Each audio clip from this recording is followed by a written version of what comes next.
good for you. Come on. We'll think of another place. Come with me. Let's have a smoke break. Nah, not just a normal break. Let's smoke break. Smoke break. Smoke break.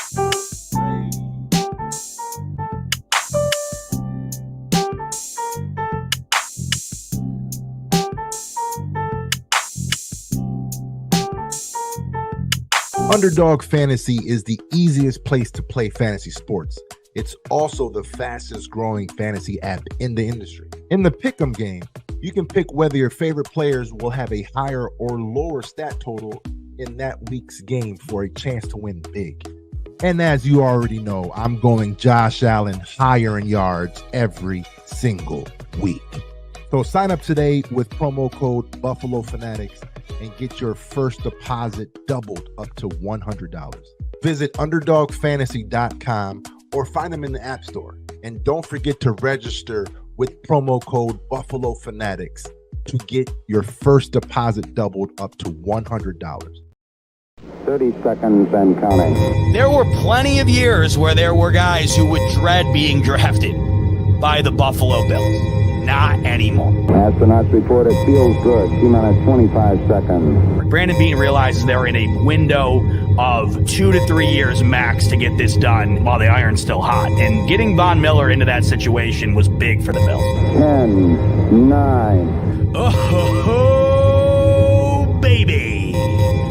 Ignition sequence start. 6, 5, 4, 3, 2, 1, 0.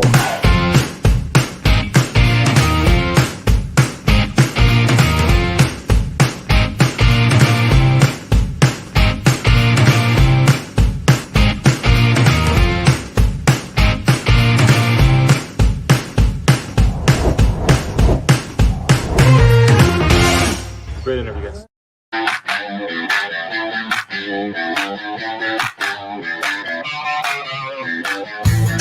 Oh, baby! What is up, Buffalo Fanatics?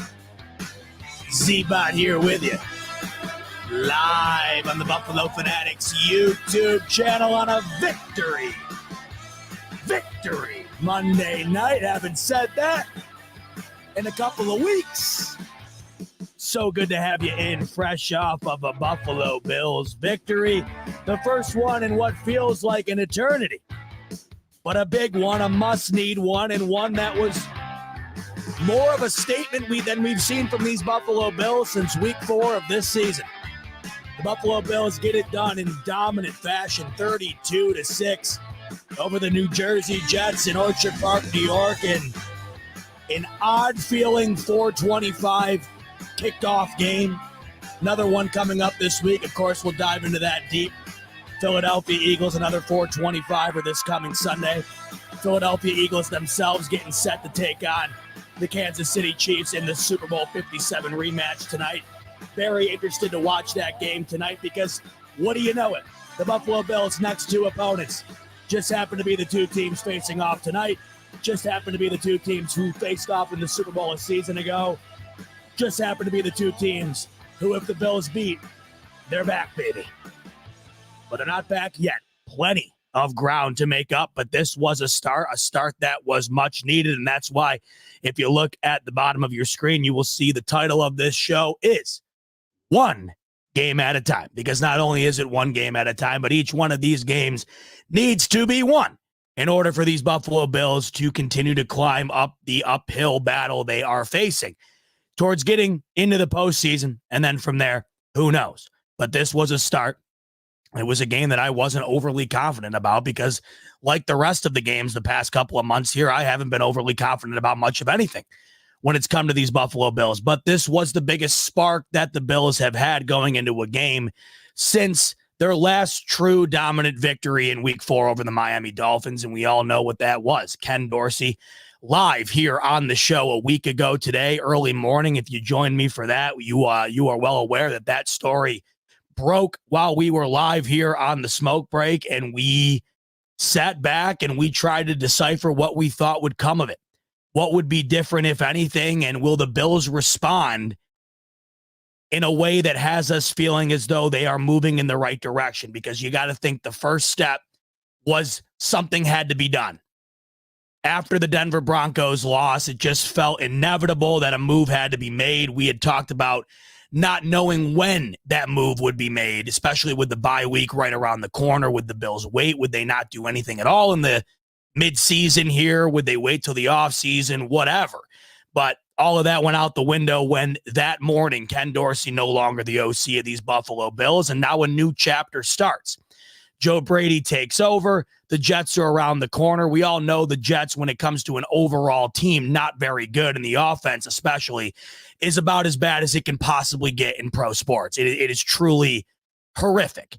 It is unwatchable. It is ungodly bad, and you can go throughout the generations of football, and you'd be hard-pressed to find a worse offense.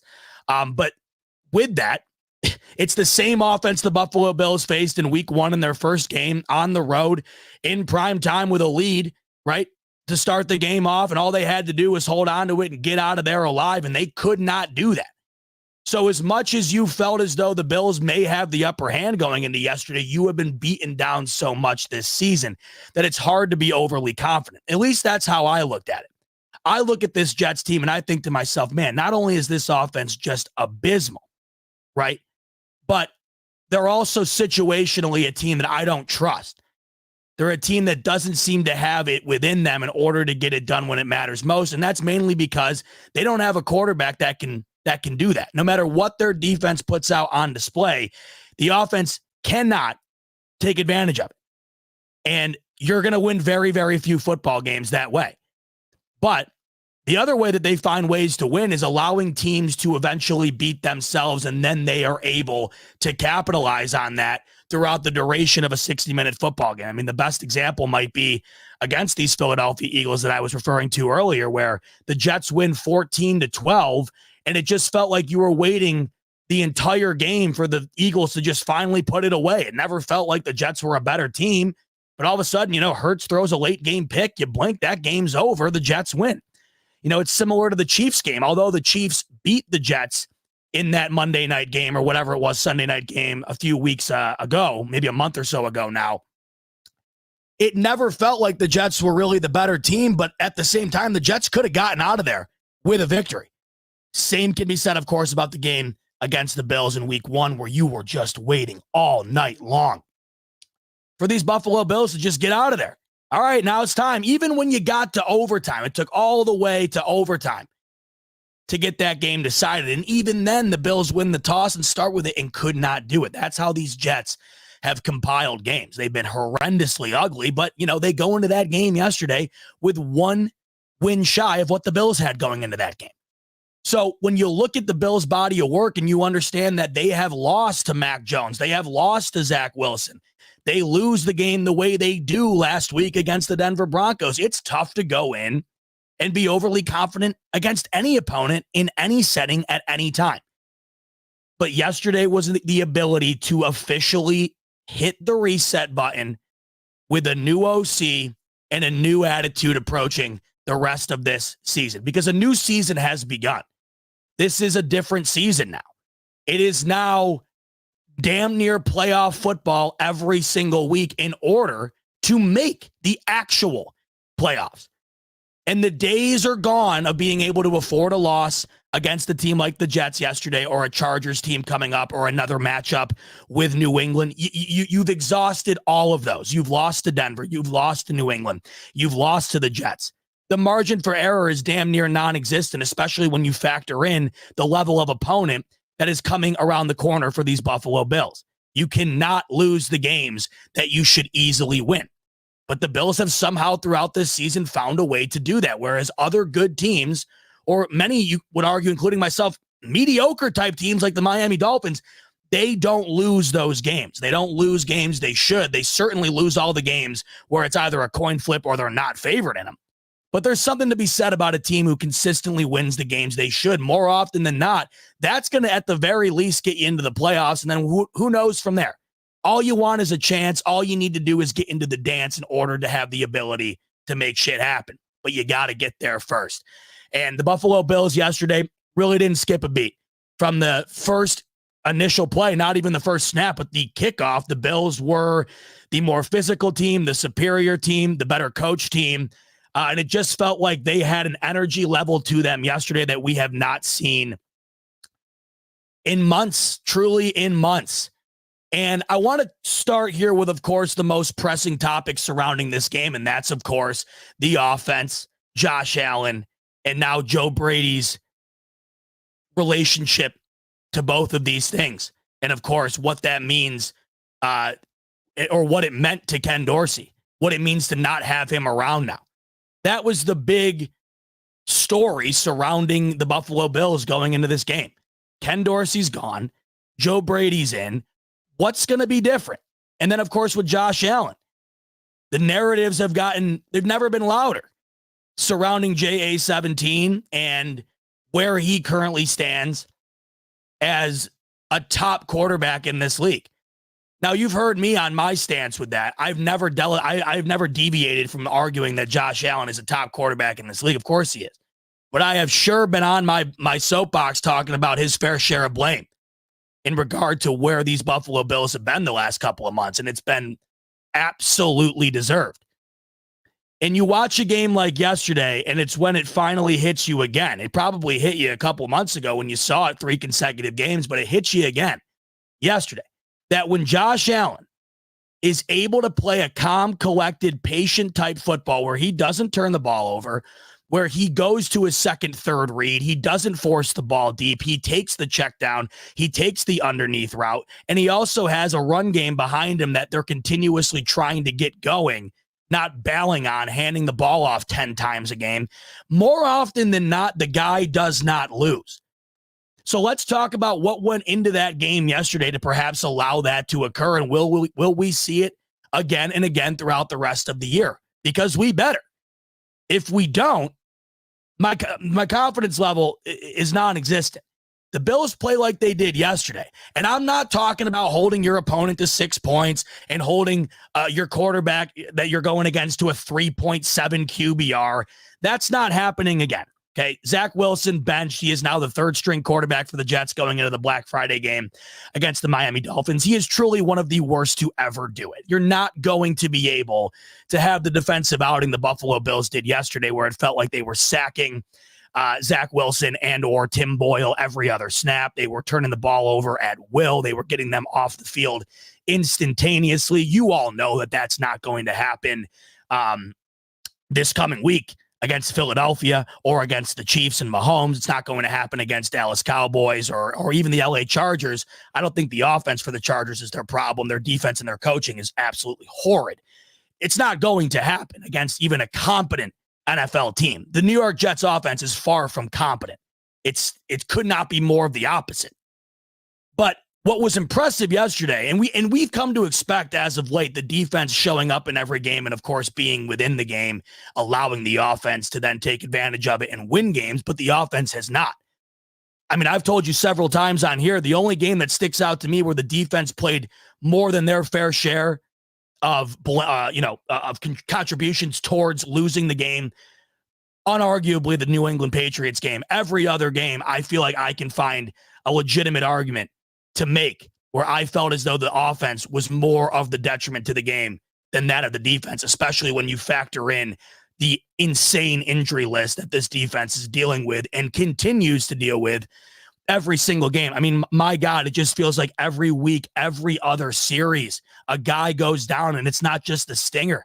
I mean, last night, thank God Taylor Rapp, he's all right. He was back home healing up by the time the game ended, but another ambulance has to come out. It's unreal, the injury luck that these Bills have had on the defensive side of the ball, yet they still continue to compile great performance after great performance. But, everybody went into yesterday knowing the Jets offense, they're going to need a snowball's chance in hell, or they're going to need whatever the hell. They're going to need an incredible amount of luck on their side. in order for them to score 20-plus points and win that game. They had an insane amount of luck against the Bills in week 1. That's why they were able to amass the amount of points that they did, right? And not that, maybe luck isn't the right word, but you have to have big plays break your way that aren't necessarily influenced by your offense, like a punt return, for instance, in overtime. Does Zach Wilson go the length of the field and win that game in overtime? Perhaps not. No need to. Punt return, the game's over. Or does the offense score enough points to keep that game within reach to even bring it to overtime if Josh Allen doesn't turn the ball over 4 times? I would think probably not. And when you remove all of that, you see exactly who the New York Jets are.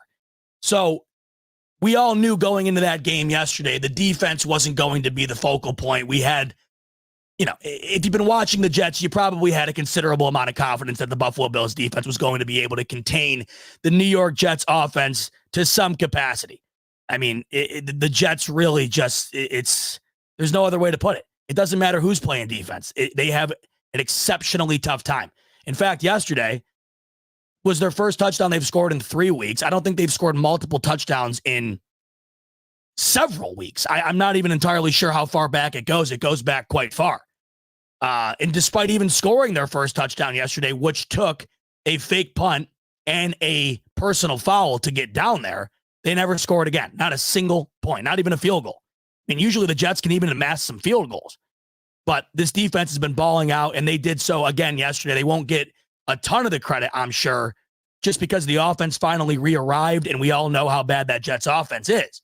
But even to the Jets standards, which is quite low, the Bills defense still looked impressive yesterday. But let's talk about this offense. Let's talk about what we saw yesterday and the variety of aspects that go within that, including Josh Allen, those involved within the receiving department, those who really weren't involved in the receiving department, and then obviously Joe Brady's hand in this and what it was like without Ken Dorsey.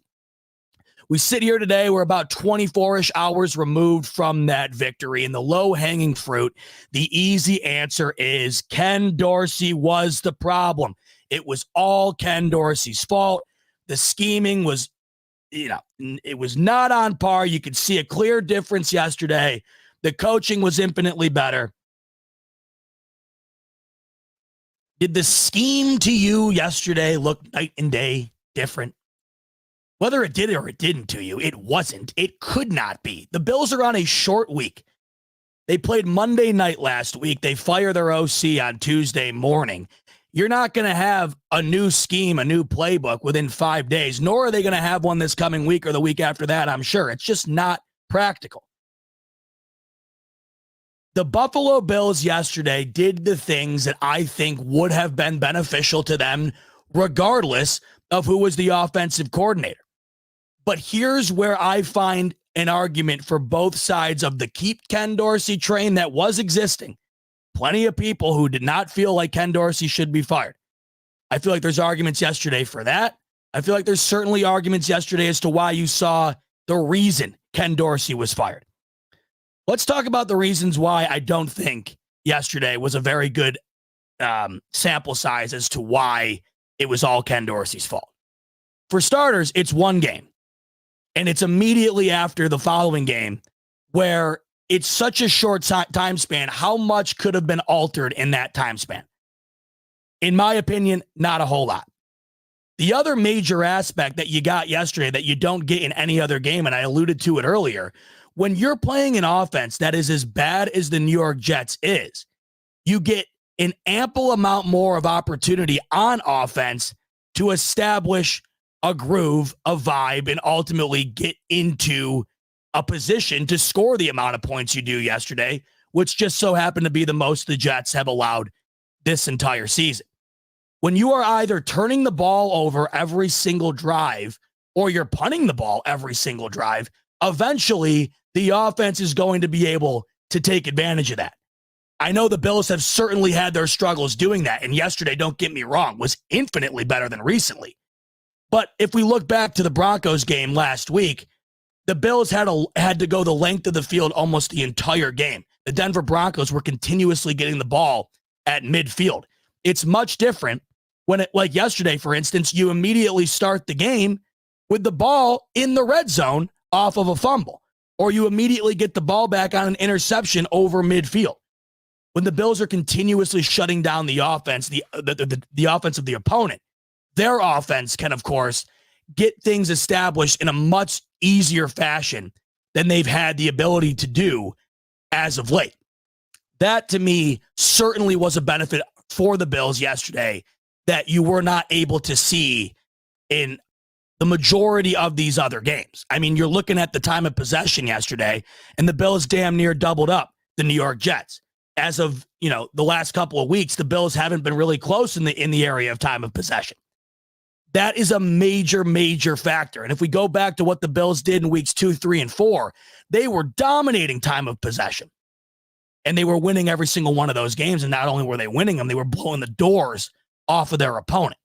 So obviously, they were the beneficiaries yesterday of a really bad offense in the New York Jets, translating into plenty more opportunities on offense for them.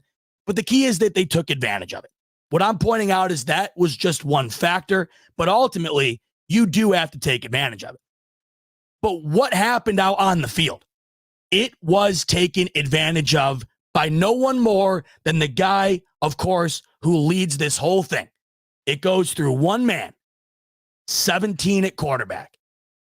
And he did yesterday exactly what he did in week 2, week 3, week 4. He did yesterday the exact opposite of what he did in week 1, the only reason the Buffalo Bills lost their original matchup against these New York Jets. He played a patient, calm, mistake-free type level of football that is always going to put the Bills in a position to win a game. I can't even count the interception yesterday because how could you? It was inevitable. It was either going to be intercepted or it was going to be a 1% unbelievable highlight reel touchdown on a Hail Mary. That was not a mid-game flip the momentum type interception. We all know what that was. Yes, of course, it'll go on his streak now of 7 straight games with a pick. It'll go on his ledger of the most picks this season. I get all that. And it doesn't change all the other interceptions. But we're talking about yesterday in particular. Josh Allen didn't turn the ball over. And the last 2 months, they've been turning the ball over ad nauseum. And not only did he not turn the ball over, but there was no other turnovers in general. That alone is a major start. And I'm not entirely sure how much of the turnover problem can be blamed on a guy who's sitting up in a booth. The other thing that I think was absolutely the most pivotal part of this offense yesterday was taking advantage of the open areas in the middle of the field and finding yourself getting all the way down the field like you had done in those 3 games, which feels like forever ago, where the Bills absolutely rolled. There was no stupid out routes towards the out of bounds area or towards the sideline where Josh Allen has seemingly thrown the majority of his picks this season. There was just no BS, it felt like. There was no unnecessary BS. It was, we're going to play a collected, sound, efficient type game, and we're not going to deviate away from that. And what I love about that is not only are they able to do that, but when they do that, Josh Allen is still capable of having explosive plays within that style of play. Of course, the Khalil Shakir throw.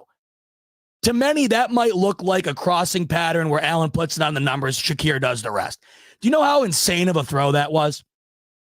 That throw was absolutely unbelievable. If he were to throw that, you know how you go to the carnival and you play the game where you try to throw it through the tire? That would have gone through the tire, but it was also going probably 80 miles an hour. And the difference between throwing a ball in that situation that fast and maybe one like the Dalton Kincaid last week where he's wide open 5 yards in front of you is if you don't throw the ball like that in that situation yesterday, that ball is intercepted 100 out of 100 times. Very few people on the planet can make that throw. One of them, of course, is Josh Allen, and it results in an 80-yard touchdown. What I love about that is that we all know Josh is capable of throwing the ball with that type of velocity. That ball had no prayer in getting picked off. It was either just going to be dropped or it was going to result in what it resulted in. It was a bold decision to throw that ball. It was a aggressive decision, but it wasn't a stupid decision. And it's not just because it resulted in a touchdown. It wasn't thrown up for grabs in double coverage. He didn't stare it down and throw it right to the D-back. He didn't throw it to the area of the field in which there was no room for the receiver to make a play on the ball. There's a difference between aggressiveness and just sheer stupidity. And yesterday you saw the aggressiveness in a play like that. But throughout the majority of the game, you are seeing Josh Allen take advantage of the middle of the field, get whoever really involved within that type of area of the field, move the sticks, and it resulted in points. If you look at what we see here on the receiving docket when it comes to looking at the stat sheet, and if you were to not have watched the game and you saw Stephon Diggs 4 for 27, you don't even see Gabe Davis's name on the chart because he didn't do anything. If you were to see that, and then you see Dalton Kincaid with fewer yards than he had last week and the week before that and the week before that, if you saw all of these things, you would have probably have imagined the Bills had a horrendous day through the air. And they didn't. What's nice to see about this receiving ledger is I got 1, 2, 3, 4, 5 guys with 3 or more catches in that game, 6 overall guys with catches. I got James Cook with 3 for just under 30 and a touchdown. Ty Johnson for 3 near 50 and a touchdown. I got 2 running backs involved, both scoring touchdowns in the receiving department. How many times have we sat on this show and pounded the table saying, why are the Bills not getting their receivers involved in the short throwing game? Establish Josh Allen's confidence. Eliminate the need to throw the ball deep consistently, right? Allow them to be able to move the ball down the field without every play having to be Josh Allen pulling something out of his ass, pulling a chunk play out of his ass, Stephon Diggs catching the ball, or they turn it over or they punt. And yesterday, out of 32 attempts for Josh Allen, I have 7 of them going to receivers. And 2 of those going into the end zone. All the while, the heavy hitters, they don't get into the end zone. No touchdown for Diggs, no touchdown for Kincaid, right? No touchdown for Gabe Davis. This Bills team put up the most points that this awesome Jets defense has allowed all year without any of that. Without Stephon Diggs cracking 30 yards, without Kincaid cracking 50, without Gabe Davis even getting a target. And they did it through just sound, mistake-free, efficient, pound the ball type football. And it's kind of what we've been asking for. And it just feels like it's something that we knew they could do, but they got away from it. So this is back to the point I was making where I think that you could make the argument on both ends here. On one end, do I think the Bills could have done everything that they did yesterday with Ken Dorsey up there in the booth? I think I do. Do I think that Josh Allen can hit the open guys in the middle of the field with somebody else up there in the booth? Do I think that he can still make that unreal throw to Khalil Shakir with somebody else up in the booth? Do I still think that he can target his running backs with somebody else up in there in the booth? Do I think he can't? Do I think he can avoid throwing turnovers? I do. I do. But on the other hand, does any of that happen if the change in the locker room, the momentum, the spark does not occur? And I think that's probably the most underrated aspect of the move off of Ken Dorsey, and it's ultimately why I support it. I had said that I don't know necessarily how much of the blame could be delegated to Dorsey in comparison to where else it should be delegated. Certainly a fair amount. There was no questioning that. And I had said at the end of the day, if you can legitimately understand as you watch your football team evolve throughout the year, that coach is not making you better, then I'm totally in agreement for making a move. If you can argue more towards it regressing based on his contributions alone than it is succeeding, it's a no-brainer. Now, I don't know if the majority of the time when you're talking about, oh, this happened here and this happened there in this game, when everybody wanted to blame Ken Dorsey for all of it, I had said, I don't know how true that is. And I think the perfect example, of course, was a game like last week against Denver, where it just didn't feel like the bulk of the blame was on Dorsey, but of course, he was the guy they moved off of. When you look at the reason why, though, it's not even necessarily because of the X's and O's, as much as I think it is. This offense needed to get slapped in the face and a bucket of water thrown on it, and there's no better way to do that than in the middle of the season, firing the coach. The Bills needed a launch pad, and that, unfortunately for Ken Dorsey, is what that firing was. And in this game, you have got to find a way to be able to get the most out of your players in any way possible. And it's back to what I just said. If you're looking at the future here and you don't think that Ken Dorsey all of a sudden is going to drastically make things any better than they already are, and if you think that he's contributing more to the issues than he is to the success of this team, there's no argument on my end for moving off the guy. The issues I had were everybody putting all of the blame of this offense and this team on Ken Dorsey's shoulders. It just felt like every time you saw the offense have a dud of a game, which felt like consecutive months, the last couple of months, it just felt like he was the target of all the blame and nothing else. And I look at that game yesterday and I'm thinking to myself, what they did schematically, it certainly didn't seem like it was leaps and bounds different, but it's the execution. And that's where you wonder if it just never was going to be able to be executed under Ken Dorsey. I don't know. Would it ever be executed if they didn't get the spark? And this is what I mean by the spark. We had looked at Josh Allen and just felt like something was off. It just felt like he wasn't having fun. I mean, you guys probably remember yesterday. I think it was on one of his runs. I think it was his first run of the game or second run of the game where he runs for a first down. He got hit. He gets up and he's got a grin on his face like I haven't seen from the guy in months. Ear to ear grin. I think that right there is why Ken Dorsey had to be moved off from. Regardless of what I thought or you thought or what anybody else thought, whether it was all of their woes were on him, none of their woes were on him, some of the majority, whatever. You saw that smile. And you saw Ken Dorsey's comments, you saw Joe Brady's comments after the game, where he was sort of asked what he was talking about with Josh Allen going into this one. And I know it's the most simple, cliche answer ever, but honest to God, it's the best answer he could have given because I don't think we've seen this in quite some time. Joe Brady's answer was simply, go be Josh Allen. And I don't think Josh Allen has truly been Josh Allen in a while. And I think he probably would tell you he hasn't felt like it.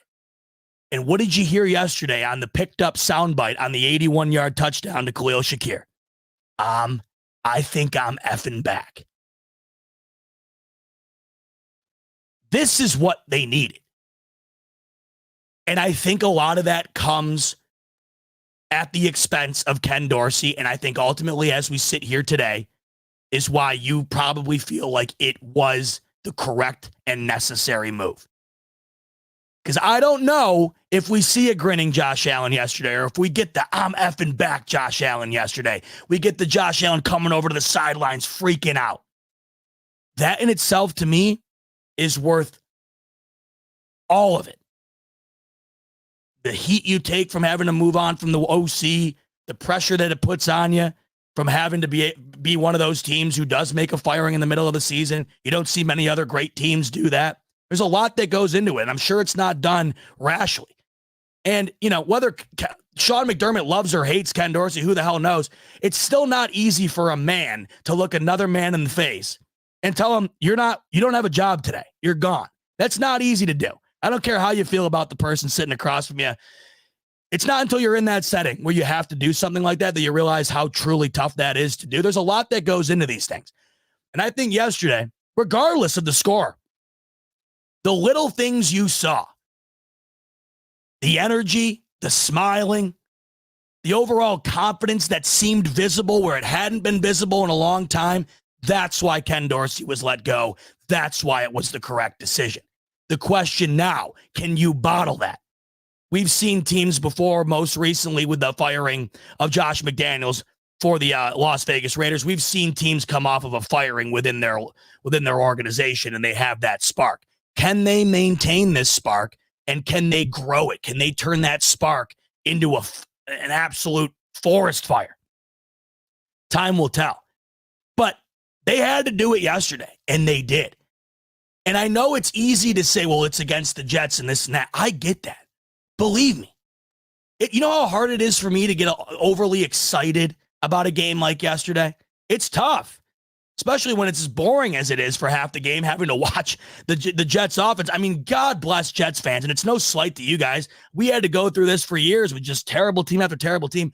But my God, having to watch that offense, it is that is a level of torture I've never been exposed to. It is unbearable, just god awful. And it's tough to get overly excited when you knew. And this wasn't even due to the fact that the Bills are, great or whatever else. It's just due to the fact that the Jets can't score. So when the Bills go up 9-0, they really haven't laid their foot down on the gas. They haven't even gotten into the end zone yet. 3 field goals. That game's over. It's over. And guess what? It would have been 9 points, would have won that game yesterday. So it's super tough to get overly excited. I find myself today more excited about the little things that I saw that I think can be representative of some sort of change moving forward, but we have to see it. Am I bought back in today after beating the shit out of Zach Wilson, who had a 3.7 QBR? Hell no. Nor should you be. I wake up this morning and ESPN's already on, and they're sitting around having a debate. Are the Buffalo Bills back? And I couldn't help but think to myself, that is the dumbest possible clickbait bullshit debate you could possibly have this morning. Who in their right mind would say yes based on that and that alone? You can't. And I told you that this was going to happen. No one's going to judge you, or no one's going to assume that you're some great team because of a game like yesterday. The nice aspect is you do that in a situation where they haven't done it as of late. And you bring that into games where you really have the opportunity to prove it. And you really give these debate shows a fair platform to then discuss if the Buffalo Bills are back. Because if you go into Philly next week and win, and is half of this to me being as nuts as I am when it comes to this team? Probably. But I think a lot of it would have to do with the fact that it's somewhat legitimate when you go and do something like that. But regardless, if they do it, chips are back in the middle of the table. Especially bringing that into the bye, get a bit of health back on your side, much needed.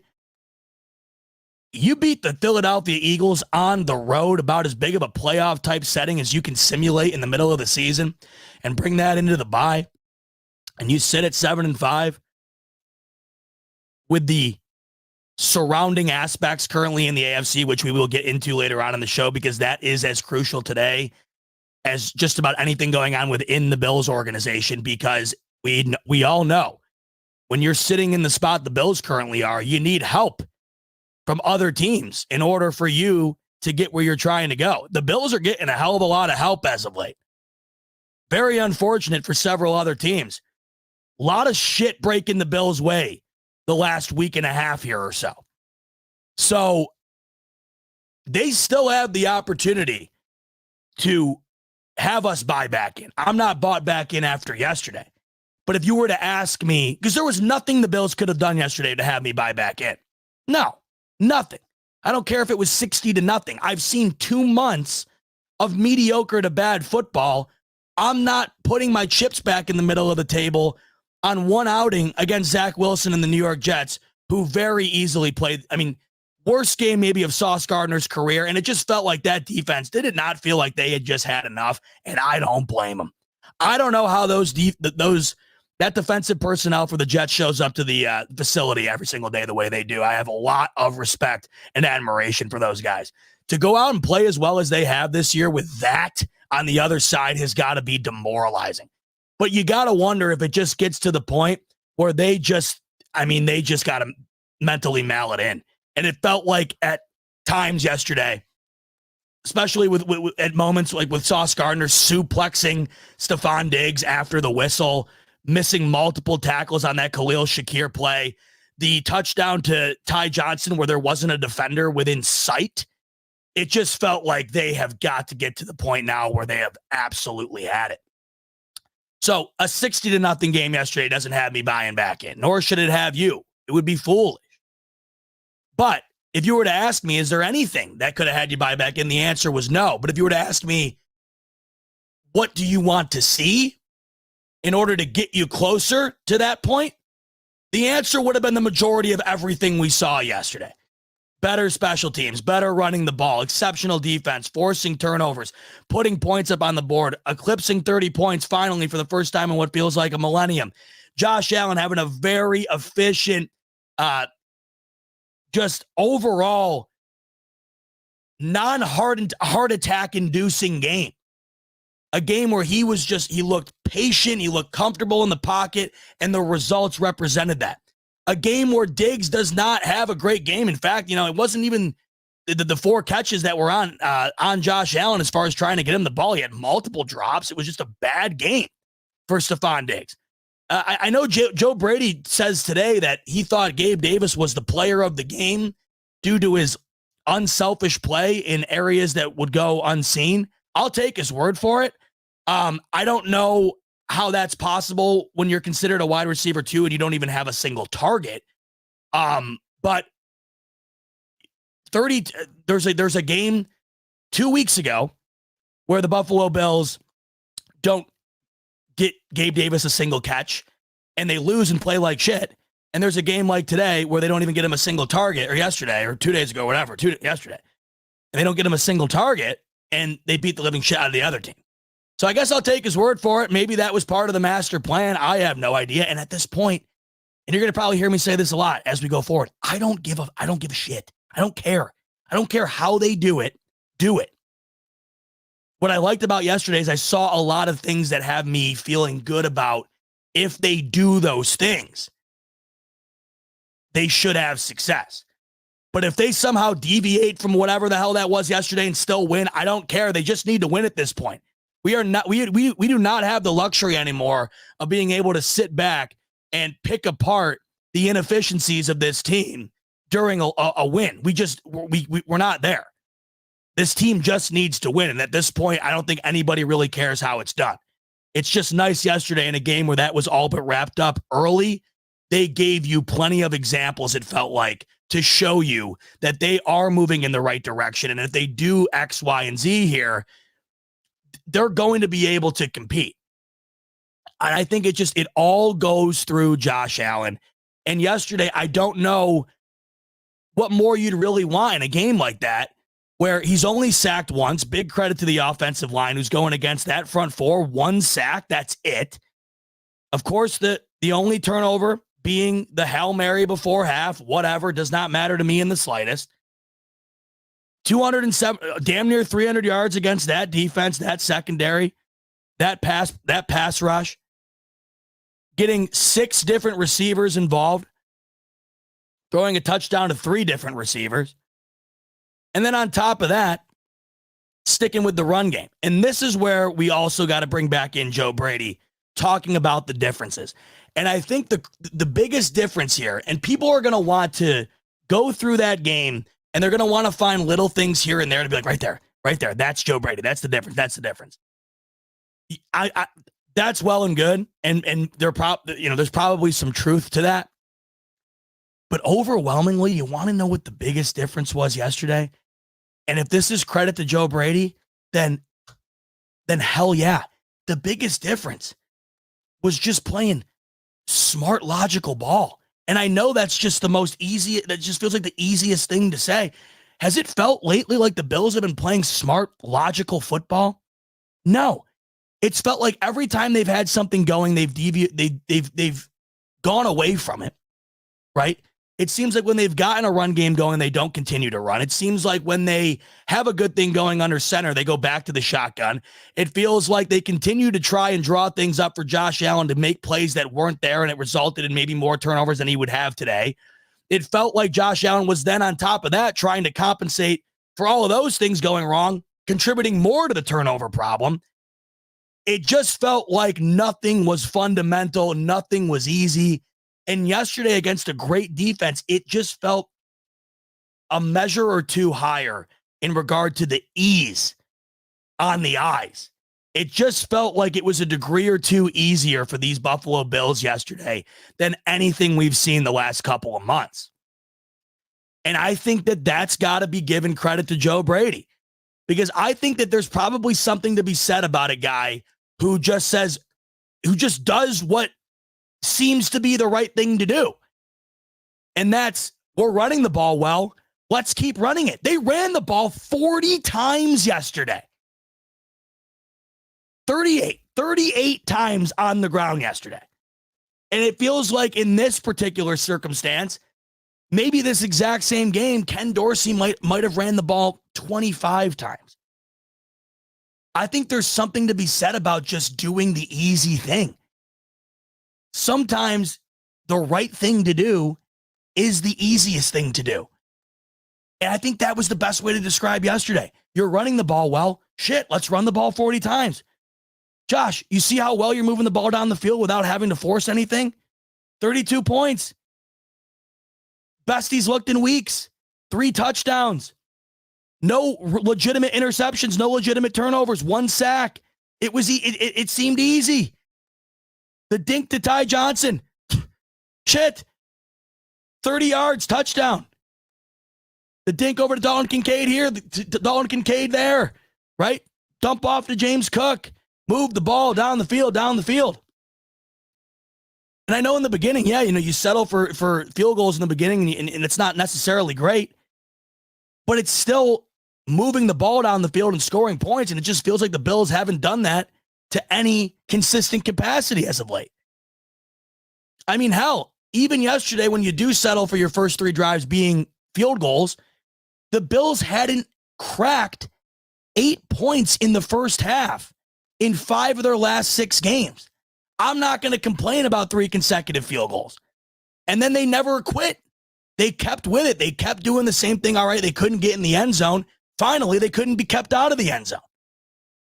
But like I keep saying, we're at a point now where it's tough to start picking apart the nitty-gritty things when all they need to do is win. One thing I won't pick apart is 3 consecutive field goals against a great defense from a team who could not go past 8 points at all in the first half.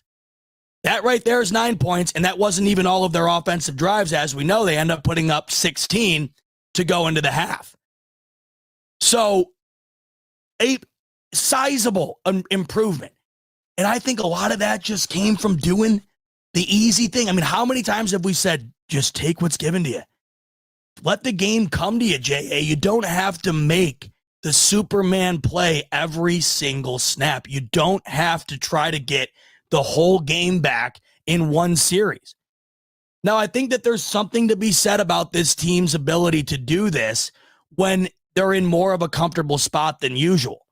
When you immediately get that fumble, you get a 3-point lead, and you see what the other offense on the other side of the field is doing, maybe it makes it easier to just kind of do whatever and make it look better than anything as of late. But I'm not going to just chalk it up to that when I could say the same thing for the week 1 game, and that's the opposite of what they did. I could say the same thing for the Broncos game, where Denver could not do anything on offense despite having the ball on the 50-yard line, nor could the Bills on offense. So to me, it's not just as easy as, something like that. I think just genuinely yesterday was a much-needed improvement, both on the field, X's and O's and execution-wise, but also just from the visual perspective as well. It just felt like there was more energy. It just felt like there was more fun being had, and it just felt easier. It just, when you're watching it, it didn't feel like every single play was manual labor forced upon them in a scenario where it just seemed like it was the toughest thing they ever had to do. And the nice thing to know is it wasn't against some scrub-ass defense. That's what's the best part about this. Because I don't have the number offhand, but let's just go ahead and look up some overall defensive rankings when we're talking about the comparison of the Jets in relationship to the ones that they have coming up. I mean, I know the Chiefs are well up there. But the Jets are about as good as it gets on the defensive side of things.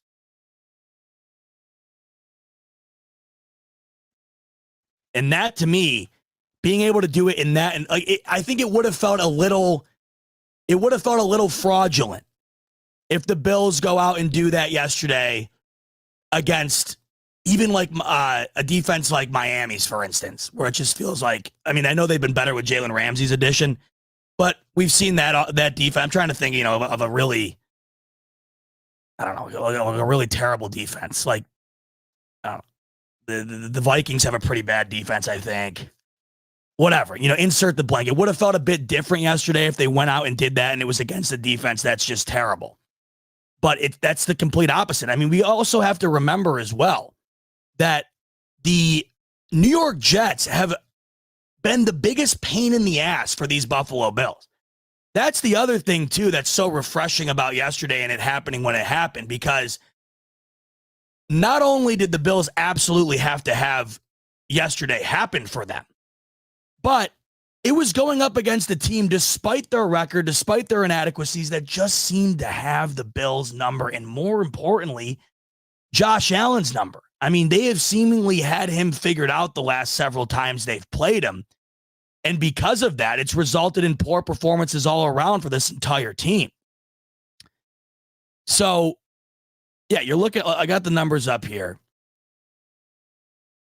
And not only had the Jets not allowed 30 points all year, but they were allowing just at the 20-point mark the entire season. And the Bills are going to have to go against similar type defenses around the corner here. The Chiefs have the second best scoring defense in the league. The Cowboys have the fifth best. The Cowboys might be a bit skewed there because of playing the opponents that they have, including the New York Giants twice. But what I'm getting at is yesterday was more impressive than meets the eye of just the New York Jets, because the easy thing to say is it's just the New York Jets. And I totally agree with that, especially when it comes to going up against their offense. But that cannot be said about their defense. It just certainly cannot, especially when you factor in what they have done to Josh Allen the last handful of times that they have gone against him. So, it was a much, much needed boost. And I think a lot of the credit can be given to a lot of different areas of this team. Let's ultimately give credit to their ability to turn a shitty week into a performance like that. It's got to be a rough week where you lose on a Monday in a game that was not only one you felt like you absolutely had to have, but a game that it felt like you did have, because you did have it. If you got 11 guys out on the field, the victory is yours. So, yeah, well, there it is. Smoke break without the interrupting ad. We got almost an hour in this time. Improvement. Just like the Bills, I too am improving. But it's got to be a real tough week when you lose a game the way you do, especially one that you thought you should have had, but you didn't have it at the end. And then immediately, not even 12 hours later, you fire one of your coaches. You then got to adapt to whatever comes from that, both the loss and now the addition of Joe Brady. And then you got to take that in to a game where you're playing a team that has had your number as of late, that beat you earlier in the year, that is one of the better defenses in the entire league. There's a lot of credit that should be given in a real tough situation right now. Credit to these Buffalo Bills for turning a real shitty week into a pretty great performance based on the standard that we've seen over the last couple of months. To be able to give their best performance in some time here, play true complementary football throughout almost the duration of the entire football game, from literally the opening kickoff on.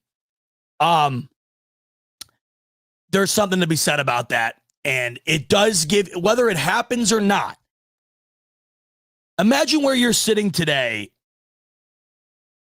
with your thoughts on the state of this team if all of what's occurred the last week happened and they just were either the exact same or worse. You're feeling as bad as you felt in a extremely long time as a Bills fan today, if that's the case.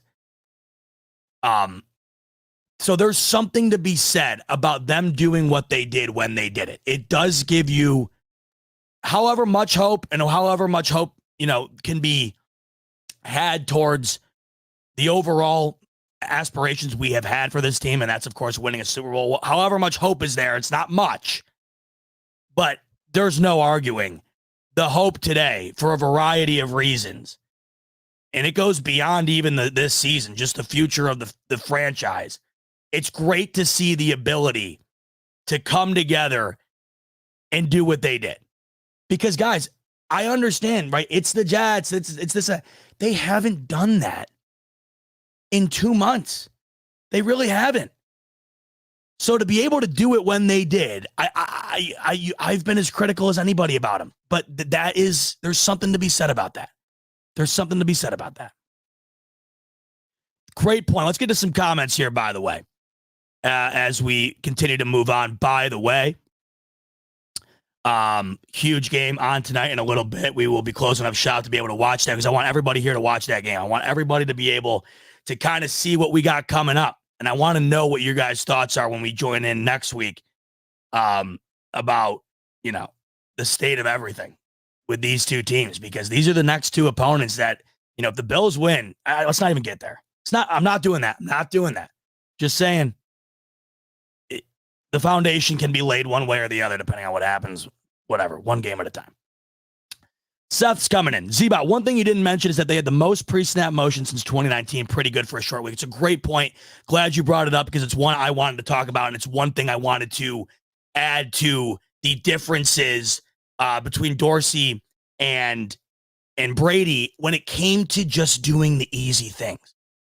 I can't remember when it was, it feels like all these games have blended together because all of them have felt almost the exact same. But I remember saying, it just feels like some of these problems with Dorsey don't feel like world-shattering issues that would take years and years or even months or whatever the hell to fix. It just felt like a lot of these things just had to be done and were being neglected. And I've gone over several already, like sticking to the run game, right?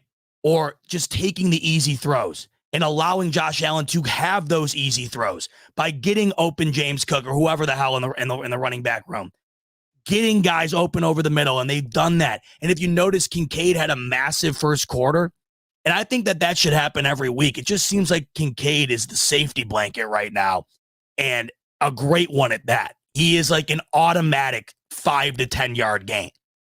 But this point right here that's being brought up by Seth is another one to me that falls in that category where I'm thinking to myself, because I think Dan Orlovsky was the one a couple of weeks ago who had gone through some film for the Bills and had noticed that they just don't go into motion at all. And he didn't understand why. And he was talking about when they did, and, the impact it had.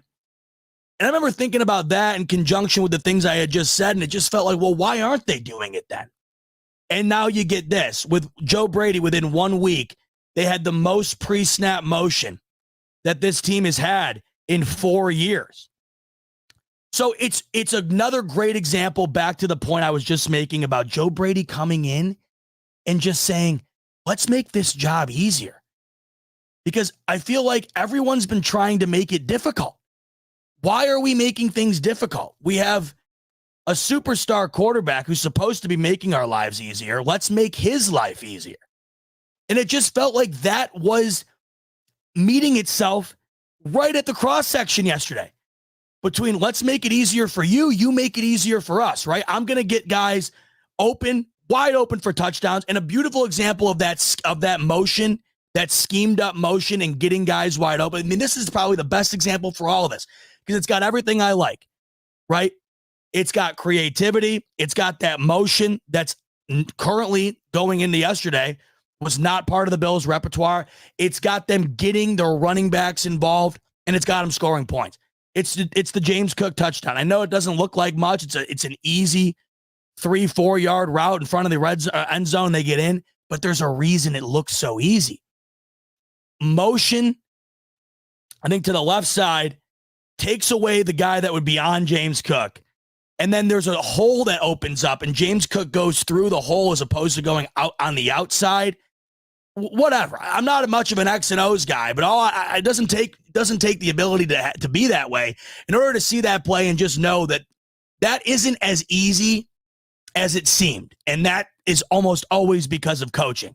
When a play seems like it's just way too easy, it just feels like the coach gave you an added boost to be able to allow it to look that easy. Like, for example, the best example to me of making it easy would be the 2 touchdowns last year that Andy Reid schemed up in this exact game we're about to watch, Eagles-Chiefs. If you remember, you got a guy running in, a wide receiver on the left or right side, running in as if he's going in motion to the other end of the field. He stops his motion and just immediately breaks back out. They were 2 of the easiest touchdowns I've ever seen. There wasn't a defender within 20 yards of him. But that's based on what was drawn up. The receiver didn't just happen to do that for the hell of it. That was the play. And yesterday, James Cook, as easy a touchdown as you'll have, and it just felt like that was one perfect example. So I'm glad you brought that up, Seth, because the best way for me to encapsulate what we saw from Joe Brady was just dialing things back and making things easier, going with what works. And I had said earlier, what he had said that essentially confirmed that to me. When he told Josh Allen, hey, just go be Josh Allen. I feel like that's all that really needed to happen. Instead of, hey, like, do you remember a couple weeks ago when McDermott said they went away from the tempo because they were trying to try different offenses or whatever? It was one of the worst things I've ever heard come out of the management, front office, whatever, of this team. There's no reason you should be trying anything other than the things that you know work in the state in which your team is currently in. And it just felt like every week you were just thinking, this doesn't seem right. It seems way too difficult. Why doesn't it seem like it can be any easier? And it just felt like yesterday they made it easier on themselves. And it makes you wonder why the hell they didn't do it before. But they have to continue to do it. And it all goes through Josh Allen. If Josh can protect the ball like he did yesterday and continue to have the wherewithal, and I know it's tough for him. It might be easy for us to look at all these other quarterbacks who just take the easy route and move the sticks. It does seem like it's legitimately tough for him to do that. Like it's like a mental thing almost, where he wants to make the play, and it's something he's got to overcome. And it sucks that we're still at that point where he has to overcome it this far into his career. But what we do know is he can do it. In every game they've done it this year, they've won. Every one of them. Every single game where he has just allowed the defense to set up shop for him, they've won it. And the best example possible came from the mouth of the coach that they went up against yesterday. Robert Saleh. I mean, this is damning. Robert Saleh himself said yesterday, I don't think I have the exact quote up. I did, of course, and now I don't. But Robert Saleh said yesterday, in one way or the other, that Josh Allen did not play nearly as much hero ball as they're used to. And he was kind of referring to what contributed to Allen having a good game, what contributed to them losing as badly as they did. And he more or less said, Josh didn't give us the game like he did in week 1. And how telling is that? Especially a defensive-minded coach coaching up one of the best defenses in the league. He pretty much told you what happened yesterday. And he's like, well, we basically don't stand a chance against this team unless Josh Allen gives us a chance. And he said it better than anybody. The opposing coach essentially summed it up better than anybody. And it's that Josh didn't play hero ball today. Therefore, we got our ass kicked. He had a great game. Because he's banking on Josh Allen doing something dumb here or there to give them a spark, to give them a shot. And it's exactly what happened in week 1, and they took advantage of that shot, and they won the ball game. So if Josh Allen can just follow the wise words of Robert Saleh. And that's, he didn't play much hero ball today. They're going to win the vast majority of the games that they're in. The vast majority. Can he do it? Because we saw weeks in a row with him doing it, and then we didn't see 2 months of it appearing again. But he knows what's at stake. Josh Allen knows what's at stake. There's plenty of guys who will be like, we're on to Philly. This team knows, we're on to Philly, and then we're on to the bye, and then we're on to the Chiefs. But they also know we're on to whatever the hell we have to do to make the playoffs. So you got to wonder if it's finally crept in where it's like, listen, we just got to get there, and I got to do whatever I can for us to get there. And if that means I got to dial it back, I got to freaking dial it back. He did yesterday, and look what it resulted in. Bartek, my brother, coming in saying there's no need to be excited, but for the first time in weeks, we saw the Bills actually go out and do what they were supposed to do, dominate a weaker team. And that's the best way to put it. Yesterday was one of those games where you should win, you should dominate, and you do exactly that. But you could have said that about the week 1 game as soon as Aaron Rodgers went out. You could have said that about the Broncos game. You could have said that about the Patriots game and whatever else. You could have said it about the Giants game, especially the Tampa Bay Buccaneers game. And all of those games either were losses or very narrow wins that almost felt like losses at the end of it. So you're damn right. Exciting is a tough word to use because, exciting would be beating the Philadelphia Eagles in Philly. That's exciting. I would say the best word for yesterday would be encouraging. It is encouraging that the Bills essentially yesterday did the exact opposite of whatever they've been doing the last month or 2 months, and that directly resulted in as dominant a victory as they've had since week 4. And you see on display yesterday that if they do that, what can come of that? And we all know what needs to happen. We saw yesterday them get the result they needed to happen based on playing this way. So you're just sitting here now thinking, they just got to do it again. They just got to do it again. And like I said, they're not going to hold Jalen Hurts to a 3.7 QBR. They're not going to hold Mahomes to 81 yards. But to me, it's about this offense. It's about this offense. They can play as efficient as they did yesterday. They're going to be fine. Can they do it?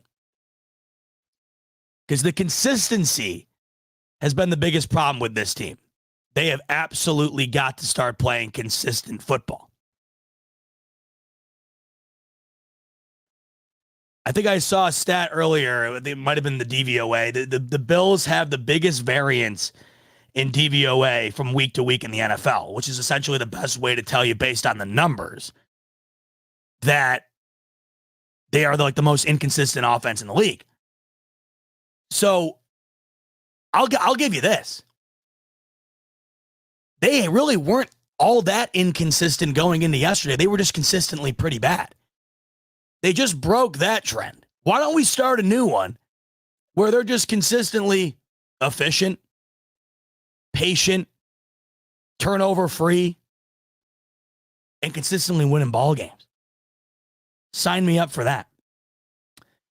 I know it's a shorter one. We're like an hour, 8 minutes in. I know lately we've been going for like 3 hours, but mainly that's because we've just been sitting on here drying up each other's tears. And thank God we didn't have to do that tonight. But I'm going to cut her at an hour. I feel like a teacher letting the class out early. I hope you don't feel like this is a class when you tune in. It's supposed to be fun, damn it. But we're going to cut class early tonight because we got Chiefs and we got Eagles. And look, this is like, let's go see what's ahead of us. These are our next 2 games. I mean, this is amazing. Not only is this probably the best game of the year on paper, and frankly, up until this point, record-wise, it is, but these are the Bills' next 2 opponents. And you're going to be able to get a look right now at what the Bills have coming up ahead of them. And you're going to be able to decipher from that what is going to happen and how you think these Bills match up. My biggest intrigue tonight is the Chiefs' offense. That's what I'm going to be paying attention to the most. It's what I want you to pay attention to the most as well. I want you to really focus in on the Chiefs' ability to move the ball in this game consistently. They have not been able to do that. This is their toughest task thus far. In addition to that, I also am going to be looking out for the Philadelphia Eagles secondary. So it's kind of a battle of the two units there, because the Philadelphia Eagles secondary, when they get the ball down the field, like for instance, Dak Prescott in the game they played a couple of weeks ago, you can move the ball on Philly down the field. The problem is, can you get the ball out of your hands? Because their defensive front is so great, they're always creating pressure, and it's tough to get the ball down the field. But when you do, receivers typically are having good days against this secondary. So let's see.